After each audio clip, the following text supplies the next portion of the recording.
Serena perched on the cushioned window seat with a long-forgotten cup of coffee clutched in both hands. It was a gray day, one in a long string of gray days that went back weeks. Or months. Who could remember? She set the white cup on the spotless sill. Moments later, a ripple rolled across the surface of the coffee. It was chased by another and another. She ground her teeth. The whole apartment building vibrated with the sounds of life. Doors slammed into frames. Music blasted into ears and boomed through bones. Children ran helter-skelter. Outside, car doors blasted, traffic hummed, and L trains clacked. Finding a moment of silence in Chicago was rare. It only occurred in the darkest hours of the night, and the fragile spell was easily broken by a hacking cough or a screaming baby. Serena tapped her fingers on the sill, adding to the ripples. She'd dwelled in the chaos of city life for most of her 50 years. She often imagined what it would be like to live alone somewhere so quiet she could hear her heartbeat, her breathing. Down the hall, a door slammed. A child yelled. Serena grabbed her coffee and gulped it. Her mouth twisted at the cold of bitter assault.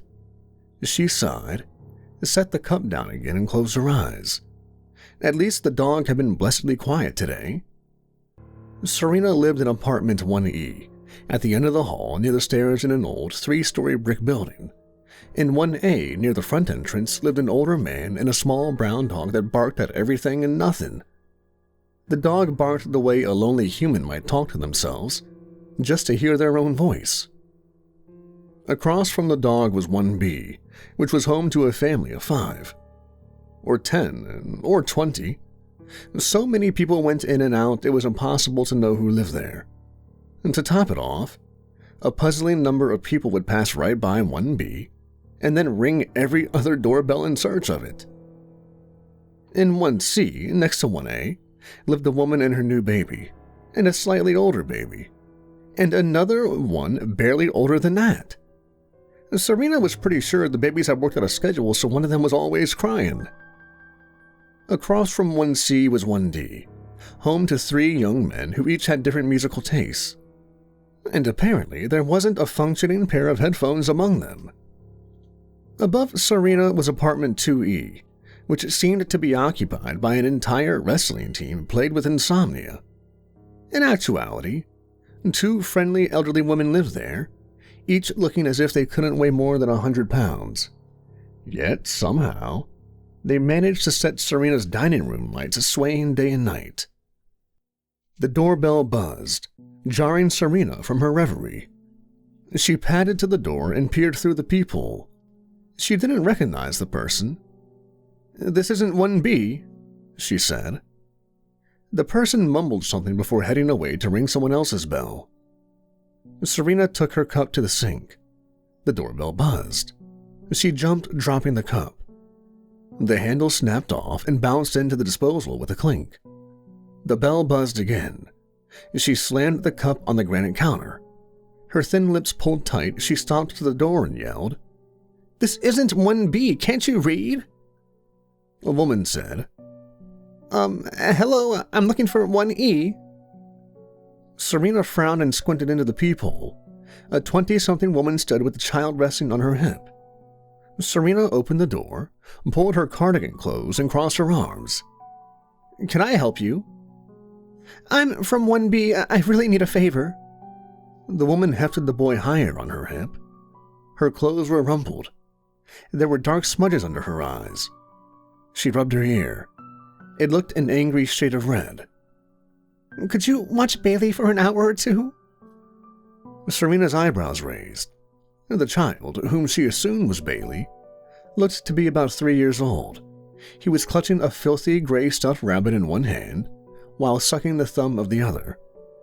His shirt and pants were a hodgepodge of stains of unknown origin. Serena's nose wrinkled.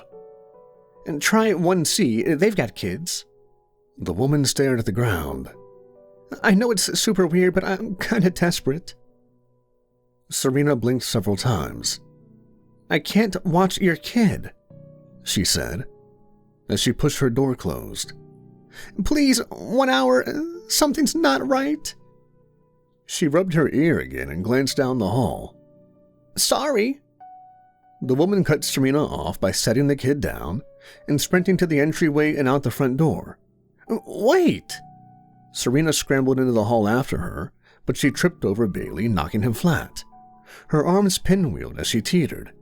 She steadied and turned to the front door. The woman was gone. Bailey screwed up his face and howled with all his might. It reverberated through the wood-paneled hall. Serena winced, covering her ears. Okay, gosh, you're loud. She picked him up and struggled to hold him at arm's length.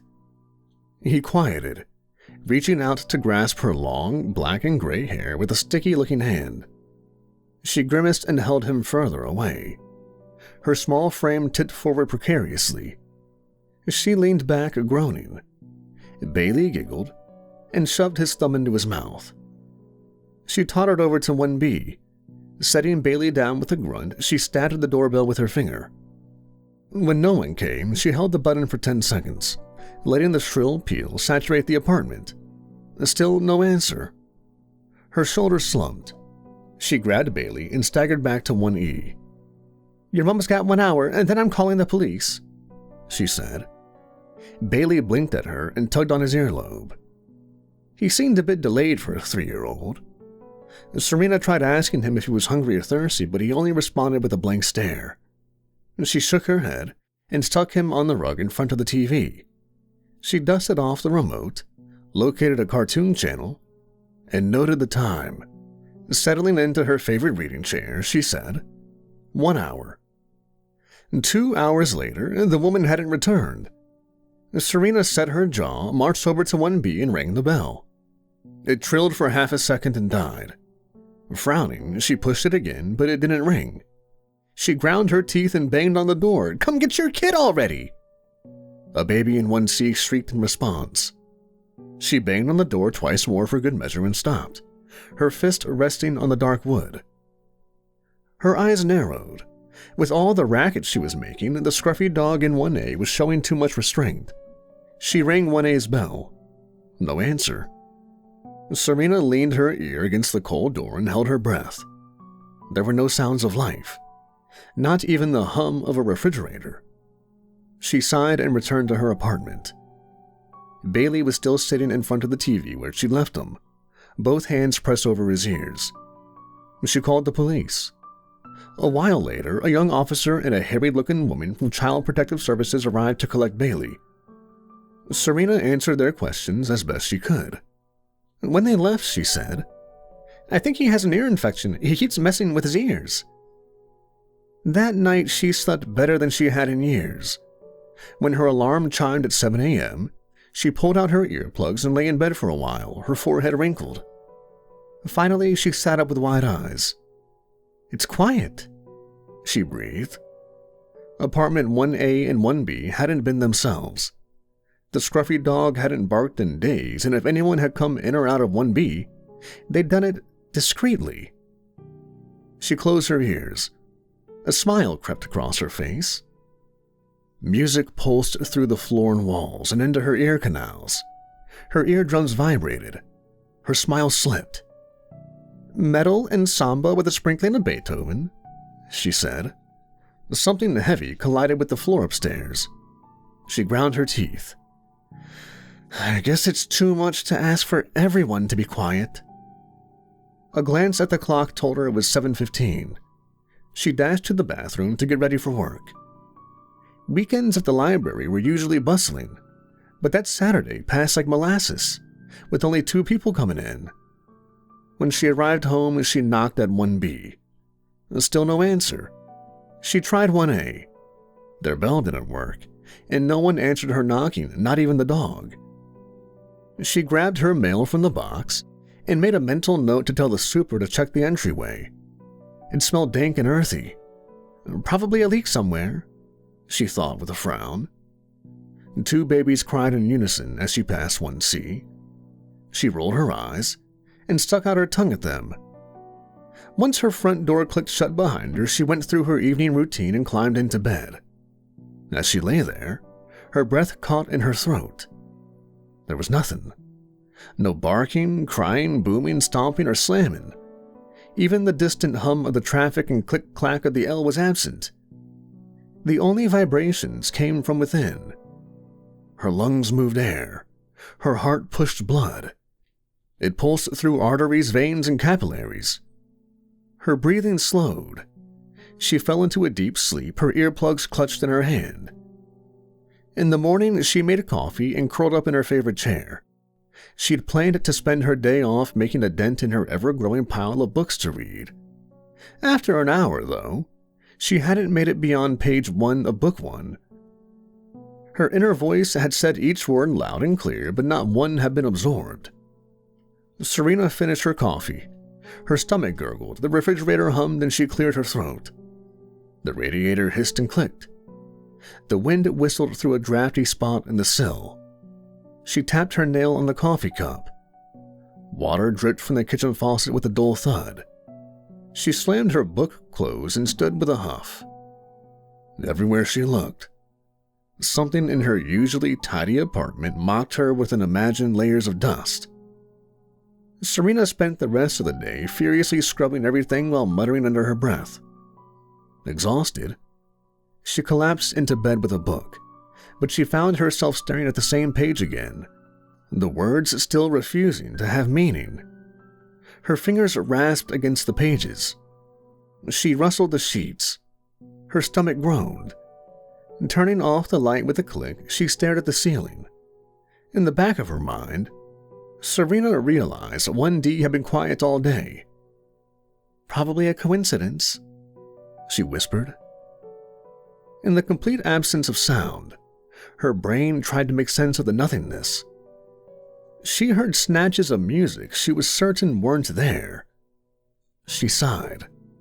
The music was replaced with someone speaking garbled words. She turned onto her side and clutched a pillow to her chest. Her bed creaked under her. The garbled words were swapped out with indistinct whispering. It grew louder, surrounding her. Serena snatched her earplugs off the nightstand and stuffed them into her ears. She drifted to sleep listening to her steady breathing. On Monday morning, Serena awoke with a start. She glanced at the clock. 8!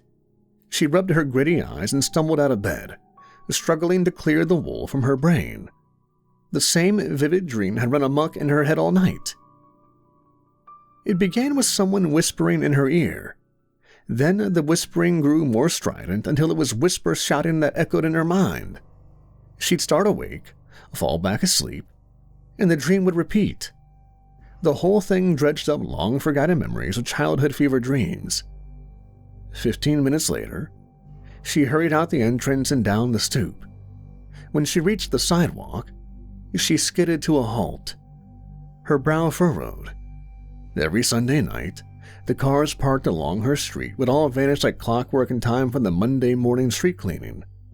This morning, however, all the cars were still there and no one was in sight.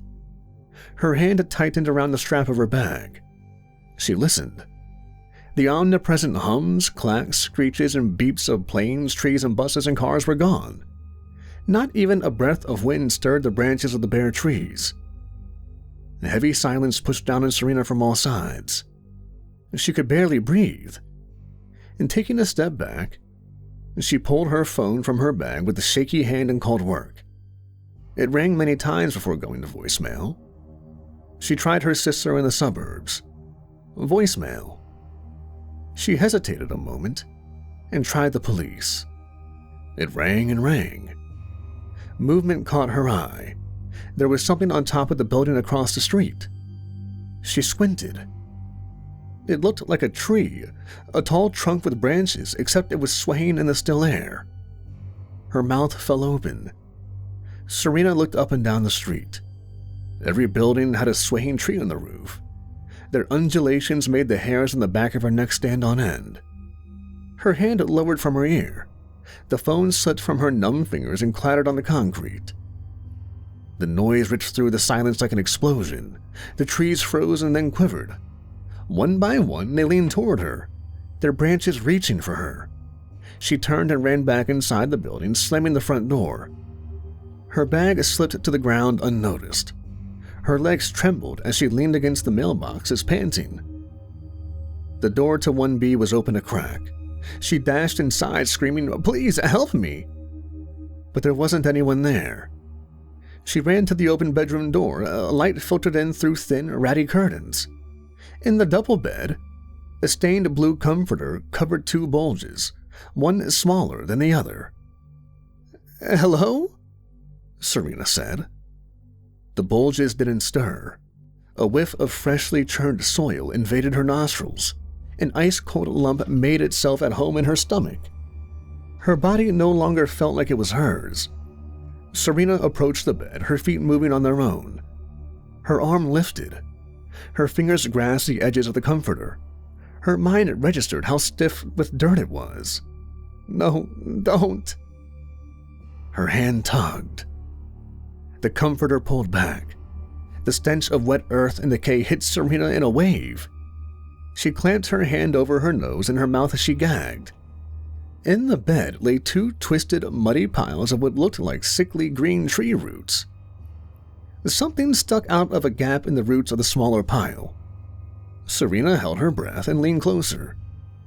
The ears of a stuffed rabbit were held in a tight, small, pale fist. She turned her head away. Unblinking eyes stared at her from inside the other pile. A white maggot squirmed across a milky pupil. Serena shrieked. Spinning around, she staggered back to the hallway. She fell against the wall, her legs threatening to give out and dump her in a heap. She gasped for air. Reasonable thought danced out of reach. Where did everyone go? Something creaked above her. Her eyes opened wide and her head swiveled toward the staircase. "Hello?" she said. Serena listened for a minute before her feet turned of their own volition and climbed the old, groaning stairs one by one. On the second floor, all the apartment doors stood ajar.